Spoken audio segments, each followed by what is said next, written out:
Welcome to the ScreamingBox Technology and Business Rundown Podcast. Join your hosts, myself, Dave, along with Kenlin, David, and Botan, on a thoughtful exploration between the intersection of technology and business.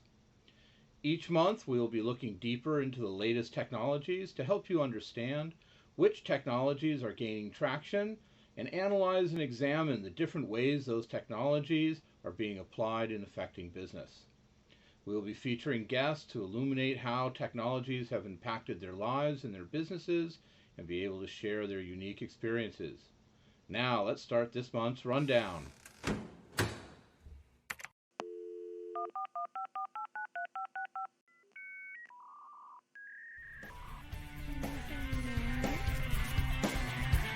Can you hear me now? Can you hear me now?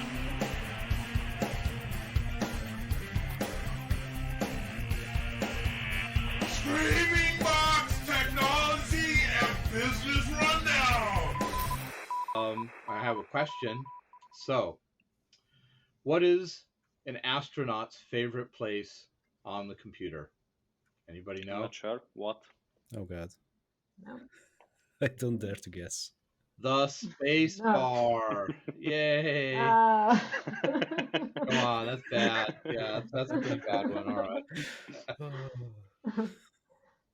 All right. Well, I guess we can start a little bit. Our topic for today, at least the main topic for today, is going to be the silicon shortage and how this silicon shortage affects a business, technology, and all types of things in our pandemic or post-pandemic life that will be coming up.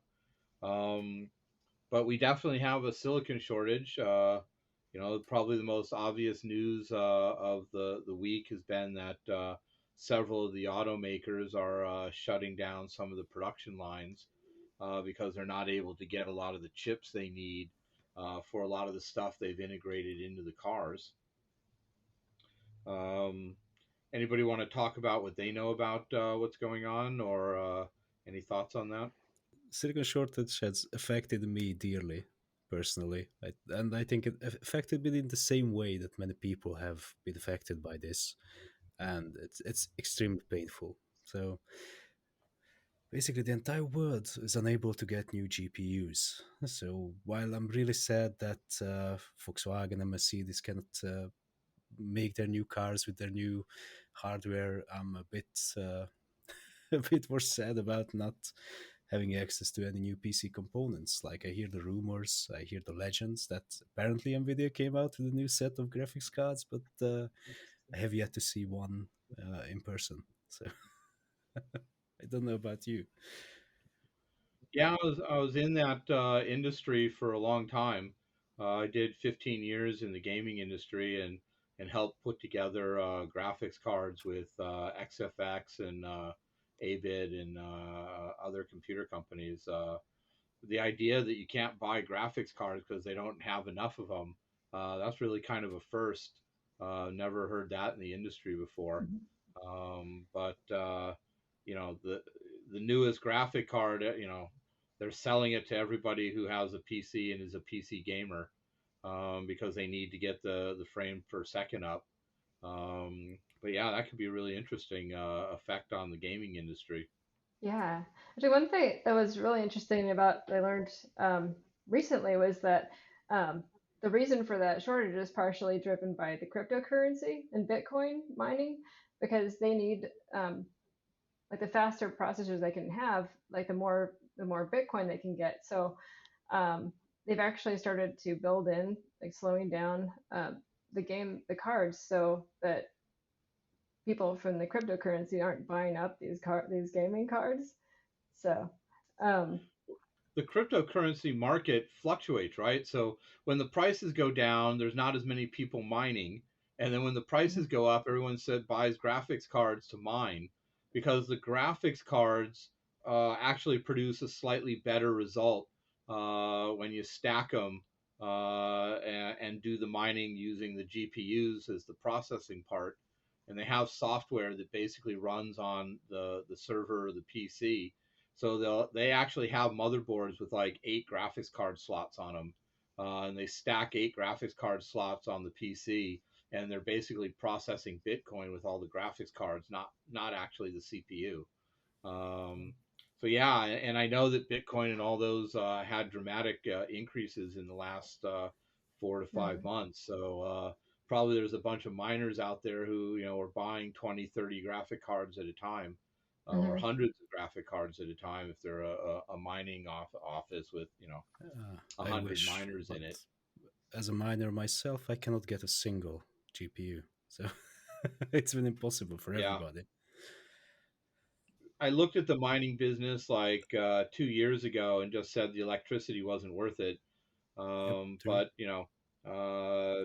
maybe that's now different with the prices. But you know, I mean, I hear that in China, electricity is free for GPU mining for some reason. Well, actually, a whole I industry don't know built why on or how. mining. I mean, there are Yep. warehouses where they are doing crypto mining, and I think that's why you, as a single person, can profit from it. well that's definitely one industry that's going to be affected. So gaming and Bitcoin mining from the silicon shortage. Um, my understanding is a lot of the silicon that's shorted is the older silicon using older technologies because that's what a lot of the Bluetooth chips are made from, and a lot of the more common products. And those were really impacted, and those foundries are really struggling to produce those kind of lower end chips. But it obviously affects the high end stuff too. Um, but that's one of the things that we've noticed, and the other is obviously shipping. They're pumping out all these chips. They got to ship them to various manufacturers who assemble them on the boards. But a lot of that's happening in China. So the foundries in China are shipping to other factories in China who then put the chips on the boards. So if the manufacturing's done outside of China, then there's the delay of all the shipping issues, and all the shipping ports are kind of backed up. So that compounds the problem. But the automakers are really the ones in trouble because they're putting those chips in locally where they're manufacturing the cars. They're doing the PCB assembly, in the States or in Europe, and those chips have to ship by boat, and so that's creating a problem too. You know. Yeah, that's a whole can of worms. I think with the COVID crisis that we've had, I guess automakers had actually scaled back their orders from the foundries, anticipating that people weren't just going to buy cars. But then what happened is that the consumer electronics blew up and then took their place in line. Like the automakers gave up their spot, the foundries reconfigured their manufacturing, and then now that they're coming back, there's no production lines for them anymore because now they're tooled for the consumer electronics, not for cars. So now they're just up a creek. Oh yeah, Yeah, well, I I heard think about that too. everybody that affected everybody. I know in the bike industry and the health and fitness industry, last April, they were all predicting doom and gloom, and so they canceled a lot of orders for Fitbit watches, Garmin watches, all those kind of things that are used for fitness and cycling. And so but the cycling boom and the personal fitness, that's a big boom. Mm-hmm. That industry is like really grown in the last year because everybody's trapped in their houses. And so all those products that again use these kind of more common chips and lower grade technologies than the latest GPU or latest CPUs, they're all struggling. So auto, health and fitness, medical, all those now want those chips. So they can't build the factories fast enough, right? And even though it's happening, most of that stuff's done in China now. The companies that make the equipment that the factories use for making the chips, Some of them are Chinese, and some of them are European, and some of them are American. And so the equipment is kind of the lead time on building a factory. Putting up the walls and putting on the roof and getting the physical building ready, China can do that in a month. But to order all the machinery and to have these people, some of the lead times on this machinery is 6 months or a year. So ramping up production takes a long time. It's Hmm. not like you just say, I want machines and they have them on stock and they ship them and it's done. And some of these machines, when you ship them, you can only ship them by boat and a large boat. And so it just takes a long time. I read in one article that they're saying it's going to take 12 to 18 months to ramp up production to meet the current demand. And they don't know what the demand will be like in another 18 months. When they get the factory built and the Hmm. machinery in it, it could be that they needed twice as much machinery because the demand went up even more. Or it could be they have less demand because people don't need the products anymore. So there's a real hesitation on how do they ramp up and how much do they invest in the ramp. It's really a complicated business and logistics problem as well. Mm.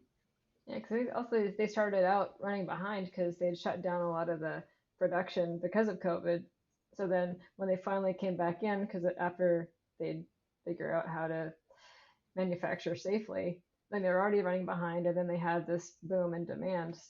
And what do the impacted companies expect right now?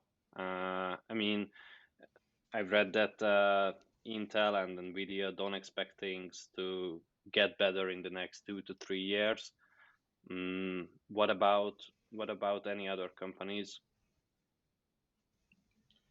Well, that it's kind of a stacking issue. So in the computer industry, a lot of the motherboard manufacturers, Asus, Gigabyte, ASRock, those guys, they don't need the CPUs to build product, right? Because that's what the consumer buys. But a lot of them now have onboard graphics, so they do need GPUs.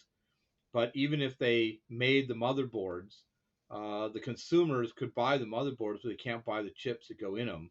That doesn't allow them to complete the computer, right? So they're sensing that they're going to have an impact on their sales indirectly because they're a built-in, right? Same with it, you can buy motherboards, but you can't buy GPUs, right? And all those companies, Gigabyte, Asus, and ASRock, which are the big three, they all make their own GPUs. They're basically an AMD or an NVIDIA GPU, and they're buying the chips from those people and assembling the cards. They can't get the GPUs, so they can't assemble the cards. So, the PC gamer, which is the biggest buyer of PCs, but also business, are going to have a real hard time getting new computer components and new parts, right? All right.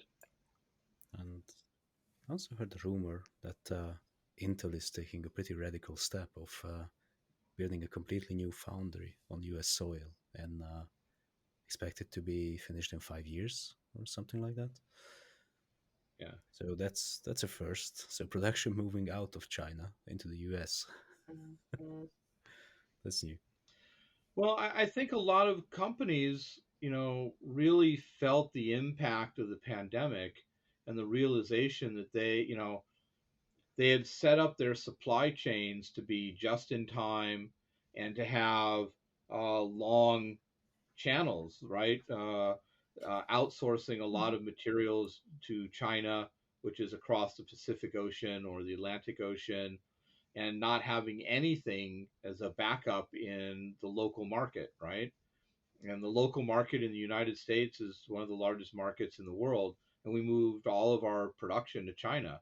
And then during the pandemic, they're really starting to feel the effects of that. And so I think you're going to find that some more production will be moving back, not just into the United States, but I think Europe will also be expanding that because they found that, yes, there's a cost benefit to have the long supply chain, the long lines. But if there's a change or a fluctuation, it could really damage business. So I think you will see some business, not all of it, but maybe 10% move out of China and back into local markets to make it so that the next time this happens, and from what everyone's saying, there will be a next time, right? There will be a different Hmm. pandemic and a different virus, and whether it happens in 10 years or 30 years, the probability seems high that something's going to happen. So I think a lot of businesses and manufacturers are looking at keeping more of the production split so that they have a backup in the local markets, right? Hmm. But you know, until then, we're all suffering with shortages. And some products it's not a big deal, and other products it is.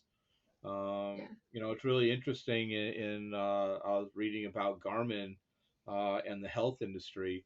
Um, their issue is that they weren't, they're actually manufacturing about 20% more. They're selling about 20% more than they did in the past 2 years.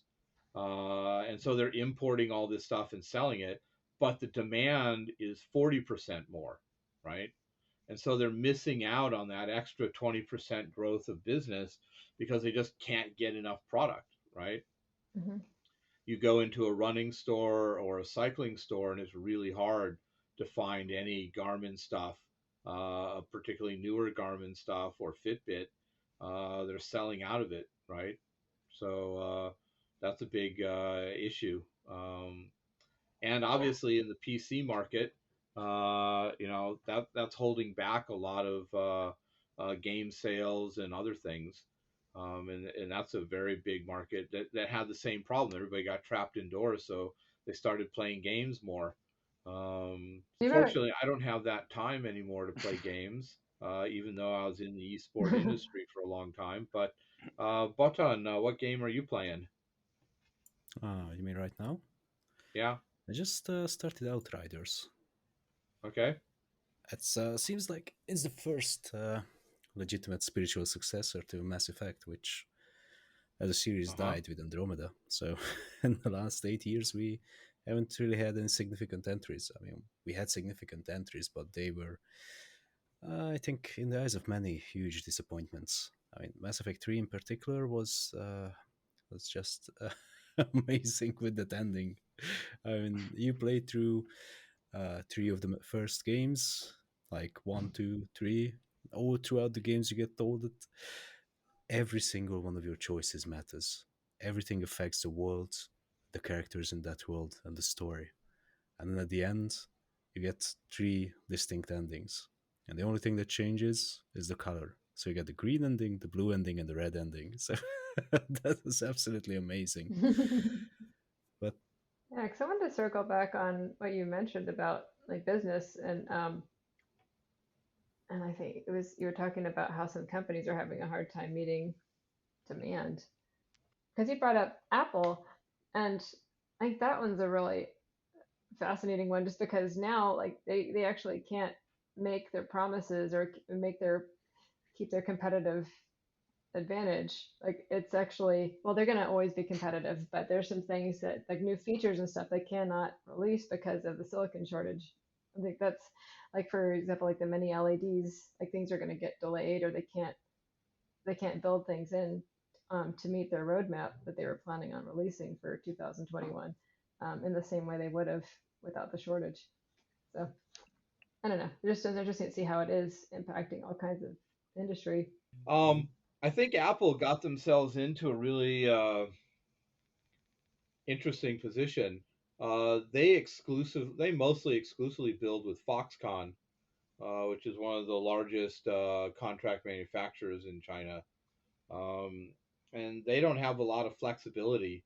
And you know, Apple probably has the money to start up production in the United States or in Europe, and maybe build that stuff. But again, 5, 10 years they might be able to do it by getting everything together and getting those factories running and learning how to do it. But in the short term, they're just going to be short product, and it probably will delay product releases, which affects like Mhm. all these developers who want to get an edge by learning the newest OS or technology that Apple's going to introduce, that's going to get kicked down the road a little bit, a year, 2 years, 3 year delay. So it will affect like developers learning new technologies or learning how to apply the new features in software or in phones or in whatever Apple releases. So it will have an effect somehow on the development industry as well. About Apple. I mean, I don't know if you watched the new event, which was, I think, spring loaded, maybe, and they managed to announce a product that has been in the works for many, many years, and everyone was anticipating it since at least 2019, and that's the AirTags, which interestingly includes a completely new technology. Like, I mean, not new in the sense it's a breakthrough, but it's yet another amazing merger between software and hardware, where you have a 3D guide to find your lost keys.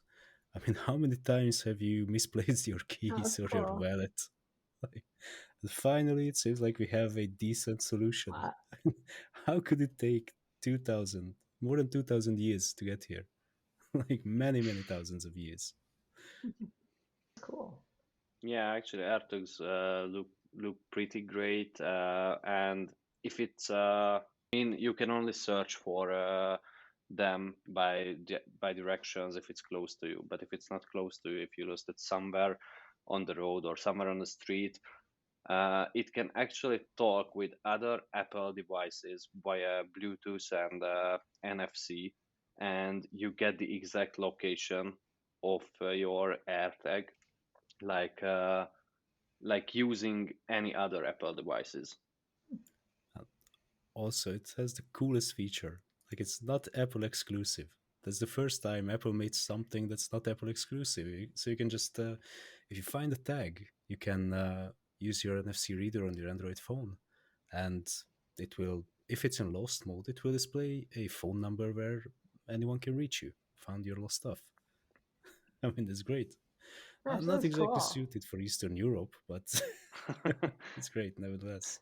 Yeah, actually, it's easier to scan an AirTag with an Android phone because you can just use NFC and put it to the phone. And if you want to scan it with an Apple device, you have to open the Find My application, then go to some menu and scan it that way. Oh, but they added an amazing feature about that. So when you slip an AirTag into someone's pocket, it will detect that your phone is no longer close to the AirTag and it appears to be following a different iPhone, assuming the guy you want to track has an iPhone, and it will warn that person you are trying to track with the AirTag that, hey, someone seems to be trying to track you with this device. That's absolutely amazing. Yeah, so if you have an Android, anyone can track you with an AirTag. You say this. I guess so.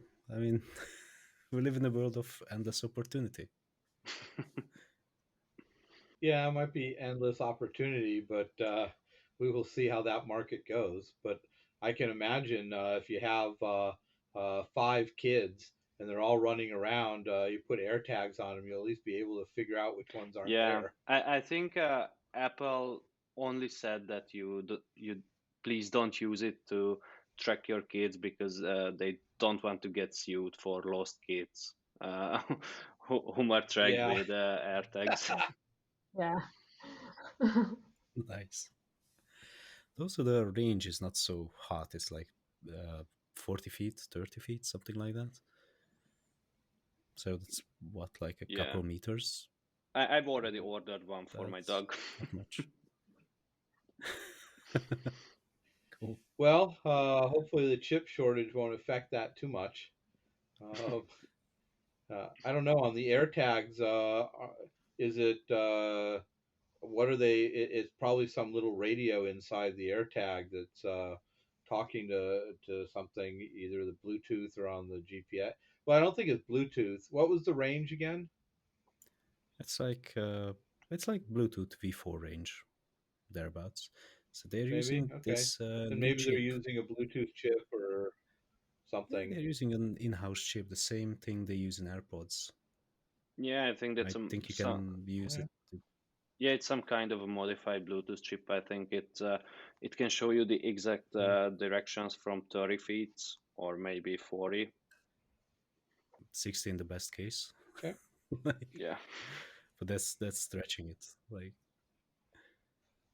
Um, I for the AirTags, what kind of development or business applications do you think will arise for development opportunities for them? I mean, we kind of explained a couple of them that are like finding things, but are there other applications that business can use them for? yeah. Maybe material tracking Yeah, or something like that. yeah, probably like well, supply chains or maybe even I wonder if medical devices could use them somehow because they have such a specific tracking for each device. I wonder if that could be useful there. Um, I know that RDF tags are used in a lot of industry. I don't know. I assume they're different than what Apple's doing. Apple may use mhm, something different. I think those tags are more a tag where you scan them, mhm, but they also involve tracking somehow. I don't know if they're the same thing. oh well, as far as I know, RFID is usually a passive thing, whereas the AirTag is an active sort of thing.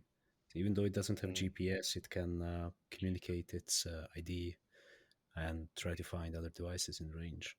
So they have this sort of net where if you put it in lost mode and someone walks by it, it can update the location via GPS from the phone. So with RFID, you couldn't really do that.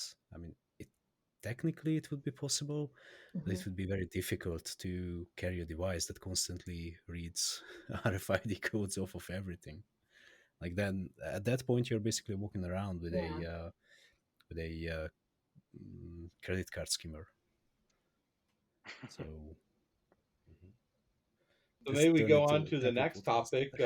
We were talking about Apple AirTags, but uh, we can segue into our next topic, which is about facial recognition. Um, and we can kind of have a conversation about life in facial recognition land. Because even with things like AirTags and other things, security is going to start becoming more and more of an issue as you get more devices that allow people to access mhm, technology. Uh, I think it's even going to come up in the automobile industry that the only way you could use the electronics in the car, and even with electric cars, you don't need keys and other things. Facial recognition may come into play there, right? yeah, that is a good segue. 'Cause I was thinking with the AirTags, there's probably like potentially some privacy concerns there that like how much can they extend the use of it and like beyond what it already does without infringing on um, privacy in some form. But then that's what we're talking about with facial recognition. Like there's a lot of ethical considerations there. It's like how do you confine that to the specific purpose that it's intended for and not for something else? It's also a question of ethics. Like, is it Hmm. ethical to put up facial recognition towers all around town? Yeah, 'cause I guess Amazon Home, um, they have these cameras, I guess, in the front, like security cameras, but apparently they can store the recording. So there's I was listening to a newscast that was saying that this person had um, was able to be tracked like just up and down the street because so many people have these Amazon cameras or security cameras. It's like how much security is now infringing on just privacy. Well, we gave up privacy a long time ago in favor of better, more personalized advertisements. That happened decades ago. I mean, I think the most amazing story about this one is in a book written by a researcher who was doing some auditing and research and development for Target. And the Target system back more than a decade ago was so refined that they could predict that certain life events are happening and then send coupons or discounts for whatever is required for that life event. So it was like a huge controversy that a father found out that his teenage daughter was pregnant because Target kept sending them coupons for diapers and baby formula. Oh gosh. Yeah, So yeah, that could be an effect. previous ship has sailed such a long time ago. And Yeah, they're trying to. data privacy and how to access your data, I think, is going to become a bigger issue. I think as more people's personal data gets leaked on the internet and other places, there's going to need to be a revolution, in a sense, in data security. Europe has GDPR, and now California has their version of it. I think that's going to become more and more important, and I believe that facial recognition is going to really be a key. But there are, it's not a proven technology. It has errors, and people can manipulate it and use it. And I think that those solutions have to be solved. And I think that's a great opportunity for developers to work with it. But there's a hardware aspect of it as well. But I think there's a great opportunity for that. But at what point does it become a privacy issue?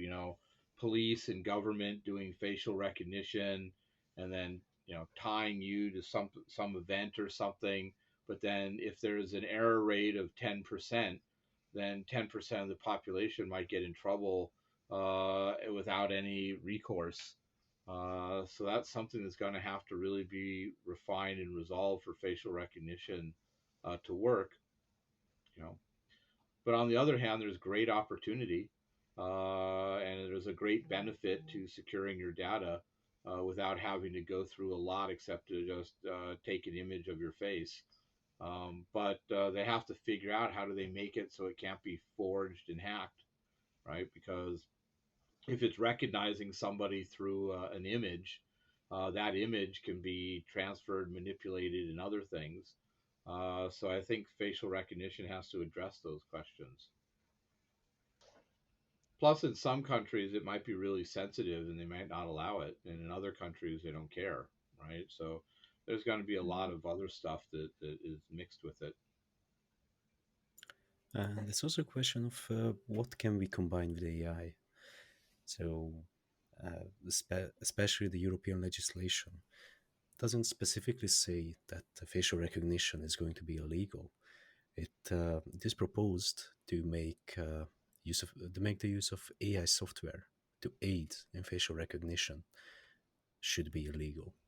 Since when you introduce AI, you introduce an error rate that is huge. I mean, depending on the data sets that you Hmm. feed a developing AI, it can come out with some pretty interesting results. I think we can find a great picture when they fed the data set to an AI with pictures of chihuahuas, faces of chihuahuas, and cookies. And at the end, it couldn't tell the difference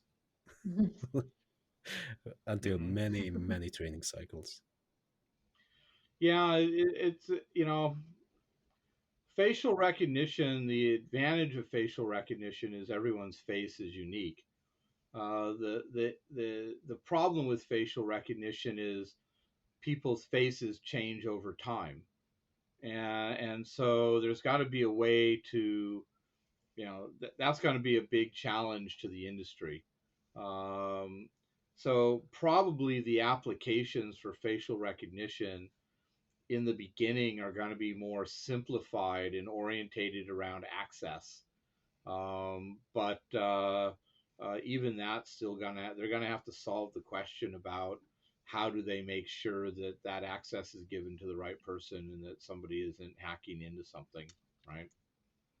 Because you've all seen those movies like with the eye scanners where they, kill the guard and take his eyeball out and stick it in front of the scanner, Yeah. Yeah. right? Well, I mean, with Yeah. facial recognition, they may be able to do the same thing, or something similar, the same concept, right? So we're gonna have to figure that one out, right? It's an interesting question with biometrics. So this has been a debate for as long as I can remember. Like, how do you tell if the person you're trying to authorize for entry is alive or not? So, in the case of fingerprint sensors, this is usually done by measuring heat and pull and pulse, like these two things. And I think with the eyes, I'm not sure how it's done. Maybe it's a pupillary response, but I'm not entirely sure. Facial recognition, it should be relatively simple. I mean, the solution that we've seen hit the market is just eye tracking. So if you are actually looking at the device, then it's able to be unlocked or authorized. Well, we will see where this future goes. All right. Well, that was fun. Well, thank you very much for taking this journey with us. Join us for our next exciting exploration of technology and business on the first week of every month and for our next podcast. Please subscribe, like, and follow us on whichever platform you are listening or watching us on. We hope you enjoyed this podcast, and please let us know any subjects, topics, or anything else you'd like us to discuss in the next podcast on the comment sections or in a Twitter DM. Till next month, please stay happy and healthy.